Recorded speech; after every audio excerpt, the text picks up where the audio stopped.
Class में enter किया। आप लोगों की जो शत प्रतिशत उपस्थिति देखकर मुझे बहुत अच्छा लगा।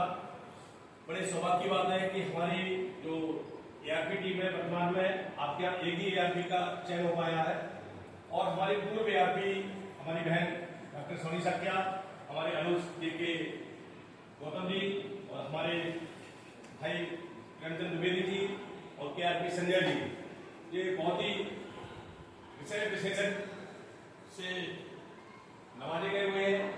वास्तव में के जी है ये हर समय हमारे लिए उपलब्ध रहते हैं, चाहे वो टेक्निकल काम हो चाहे शैक्षिक काम हो। और इस 5 दिवसीय प्रशिक्षण के चतुर्थ वर्ष में मैं आपका हार्दिक स्वागत करता हूँ। हमारे साथ आज सौभाग्य की बात है अजीत बाबू विकासखंड में पूर्व गणित के एआरपी अमित कुरबान जी भी थे। आज वो अवकाश पे थे तो हम साथ में ले आए। ये 5 दिन में आज चौथा दिन है। आप यहाँ पर जो भी अप्लाई प्रशिक्षण में सीख के जा रहे हैं, मैं आशा करता हूँ आप विद्यालय में इसको धरातल स्तर पर बच्चों के साथ इसका आत्मसात कर उन्हें अपने शैक्षिक कौशल का विकास करते हुए बच्चों को जो भी ज्ञान सीखेंगे उसको प्रेषित करेंगे। आप लोगों से सिर्फ एक रिक्वेस्ट है कि विद्यालय में हमेशा प्रार्थना सभा में उपस्थित होने की कोशिश करें, क्योंकि देखा जाता है सब अंधा ना ले, केवल जो 1 या 2 टीचर आ पाते हैं, बाकी 3 टीचर बाद में आ रहे हैं। तो आप लोग कोशिश करें, यदि आप प्रार्थना सभा में उपस्थित हो रहे हैं निस्संदेह आपके विद्यालय की छात्र संख्या बढ़ेगी, नामांकन बढ़ेगा। हमारा पहला जो पीरियड होता है प्रार्थना सभा से प्रारंभ होता है। अपने आपका व्यक्तित्व का विकास करें। अगर आपकी परसेंटेज डेवलप होगी तो बच्चे भी आपसे सीखते हैं। जितने भी लेडी टीचर हैं they are the second mother of the student and male teacher are the second father of the student. कभी आपने सोचा है ये बच्चे भी हैं हमारे बच्चों की तरह हैं, उन बच्चों के बारे में हमें जानकारी होना चाहिए। बच्चों को हम लोग नाम से बुलाएं कक्षा में तो बच्चों को बहुत अच्छा लगता है। एरवा कटरा विकास खंड मेरी प्रथम नियुक्ति थी, यही सामान्य विद्यालय में हुई थी। मुझे यहाँ से विशेष लगाव है। जब डिस्ट्रिक्ट लेवल पर समीक्षा होती है तो वहां पर अधिकारी वर्ग भी एरवा कटरा को बिल्कुल उस दृश्य देखता है कि बहुत ही पिछड़ा है। ब्लॉक तो पिछड़ा है लेकिन यहाँ के लोग और टीचर बहुत अगड़े हैं। अच्छा लगता है। आप लोग अपने आप को किसी मायने में कम ना समझें। और इस बार आपके विकास खंड से राज्य अध्यापक पुरस्कार हेमलता बहन जी का चुनाव हुआ है। इसने सिद्ध कर दिया है कि एरवा कटरा विकास खंड भी किसी मायने में पीछे नहीं है। एक बार बहन जी के लिए तालियां और आप सभी को बधाई। ये हमारे बड़िया जिले का गौरव है कि हमारे जिले में हमारी बहनों का सिलेक्शन हो रहा है राज्य अध्यापक पुरस्कार के लिए। और आप लोगों से आशा है कि आप लोग भी जिसके यहाँ छात्र संख्या नामांकन अच्छा है, प्राथमिक स्तर पर 150 बच्चे होना चाहिए, जूनियर स्तर पर 100 बच्चे और कंपोजिट में 250 बच्चे होना चाहिए नामांकन। ये उसका एक मानक है। जिनके यहाँ ये मानक में आ रहे हैं तो आप लोग राज्य अध्यापक पुरस्कार के लिए प्राप्त कर सकते हैं। एक और जिले का मैंने पढ़ा था, उनको भी राज्य अध्यापक पुरस्कार मिला, लेकिन न्यूज़पेपर मीडिया वालों ने जब उनके विद्यालय में गए तो नामांकन सिर्फ 6 था। बच्चों का नामांकन 6 था तो उनके बारे में बहुत गलत तरीके से निकाला गया। ठीक है, और ये पता नहीं उनका आवेदन कैसे स्वीकार कर लिया गया, मैं भी नहीं जान रहा हूँ। तो कभी कभी ऐसी टेक्निकल चीजें हो जाती हैं, पेपर में निकला था। तो आप लोग अपने विद्यालय का नामांकन बढ़ाएं। और हमारे डिप्टी साहब भी बधाई के पात्र हैं कि उन्होंने एरवा कटरा में बहुत ही कम विद्यालय पेयरिंग किए हैं। आप जानते हैं 3 तरह के लोग होते हैं। एक व्यक्ति होता है दे परफॉर्म देयर वर्क फिजिकली, वो अपना काम कैसे करते हैं, शारीरिक रूप से करते हैं, केवल फिजिकली वर्क करते हैं। दे आर कॉल्ड लेबर, उनको हम क्या कहते हैं, मजदूर कहते हैं। मजदूर का काम होता है ईंटा ढोना, एक स्थान से दूसरे स्थान तक, यहाँ से वहाँ मोरना था। ये मतलब नहीं है ईंटा सीधी लगेगी कि टेढ़ी लगेगी।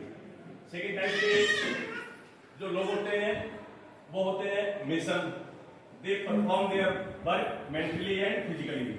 जो मिस्त्री होता है वो क्या करता है, दिमाग से भी काम करता है, फिजिकली भी काम करता है। ईंटा उठा के लगाना, प्लास्टर प्लान करना, दीवार 90 डिग्री पे जा रही है, सावन से लगाना, धागे से लगा के देखना, स्ट्रेट लाइन जा रही है, वो व्यक्ति उसको क्या कहते हैं, मिस्त्री बोलते हैं, कारीगर बोलते हैं, ठीक है, राजगीर। और तीसरे व्यक्ति होते हैं they perform their activity physically mentally and heartly. ठीक है, तो उनको हम कलाकार कहते हैं। तो हमको टीचर के साथ साथ एक आर्टिस्ट बनना है, एक कलाकार बनना है कि जो हमारे बच्चे हैं, बच्चों को हमको पढ़ाना भी है। केवल इतना मोटो नहीं हो कि हम स्कूल गए, बोर्ड पर बच्चों को पढ़ा दिया और अपनी ड्यूटी करके घर आ गए। ठीक है, बच्चों से आपके इंटीमेट रिलेशन भी होना चाहिए, आपकी संबंध होना चाहिए, बच्चों के बारे में जानकारी होना चाहिए। प्रत्येक कक्षा में 40 बच्चों में से कम से कम आपको 30-35 बच्चों के नाम याद होना चाहिए।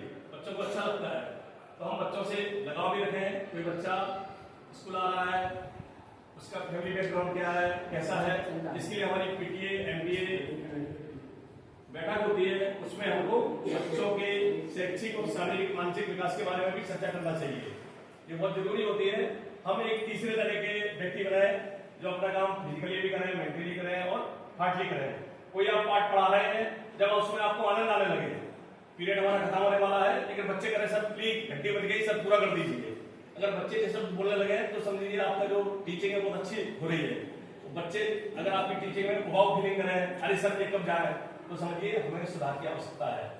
आजकल इतने अच्छे यूट्यूबर्स हैं, टीचर्स हैं, कुछ नहीं, आप शाम को केवल 10 मिनट अध्याप दे दो, यूट्यूब पर कोई भी टॉपिक डाल दीजिए, उसको पढ़ के देखिए और समझिए। कई टीचिंग मेथड का प्रयोग करके बच्चे उसको हम पहले स्वयं सीखें और बच्चों के बीच में सिखाएं। तो ये जरूरी होता है कि बच्चों के साथ आपका कैसा बिहेवियर है।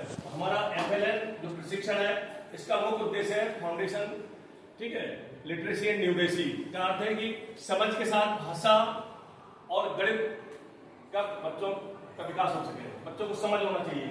हमारे कक्षा 1 का बच्चा है, जब तक कि 9 तक की गिनती लिख लेता है, यदि आप कहेंगे बेटा 5 पेंसिल उठा के दीजिए, यदि वो 5 पेंसिल इजीली पिकअप करके आपको देता है तो आप समझिए कि बच्चे की समझ विकसित हो गई है। 5 को लिखा कैसे जाता है, उसको डिजिट कैसे बनता है, शेप उसका बना लेता है, तो समझिए बच्चे की समझ विकसित हो गई। भाषा का विकास करना, छोटे बच्चे हैं, आप उनसे नाम पूछ सकते हैं, फैमिली के बारे में पूछ सकते हैं, परिवार में कौन कौन लोग रहते हैं। एक कक्षा 1 का बच्चा एक विद्यालय में गया था, कक्षा 1 के बच्चे थे, मैंने पूछा बेटा क्लास में कितने बच्चे बैठे, किनके बताइए, बच्चा कह रहा है 16 बच्चे, but there were sitting 70 student. फिर हमने उससे कहा बेटा मैं बच्चे के प्रति समझ रहा था कि इसको काउंटिंग नहीं आ रही है 20 तक। उसे फिर कहा फिर कह रहा है 16 बच्चे, अटेंडेंस भी 17 बच्चों की भरी हुई थी। मैं सुबह को पहुंच गया था, अटेंडेंस रजिस्टर भी हुई था और बच्चे 16 बच्चे 17 बच्चे बैठे थे, लेकिन 16 बता रहा था। तो मेरी उसके प्रति अवधारणा ये थी कि बच्चे को काउंटिंग नहीं आ रही है। फिर हमने बच्चे से कहा बेटा उंगली रख के आइए, फिर उसने उंगली रख के सब बच्चों को काउंट किया, एक बच्चे को छोड़ दिया। तो फिर हमने बेटा इसको भी छोड़ दिया। बच्चा कह रहा है सर ये अपनी बुआ के घर आया है, इसका नाम नहीं लिखा है।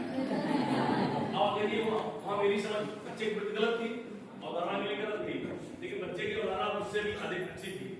तो मैं समझ रहा था कभी भी किसी बच्चे को कम ना आके, छोटे बच्चे हैं, they are more smarter than us, वो हमसे अधिक स्मार्ट है।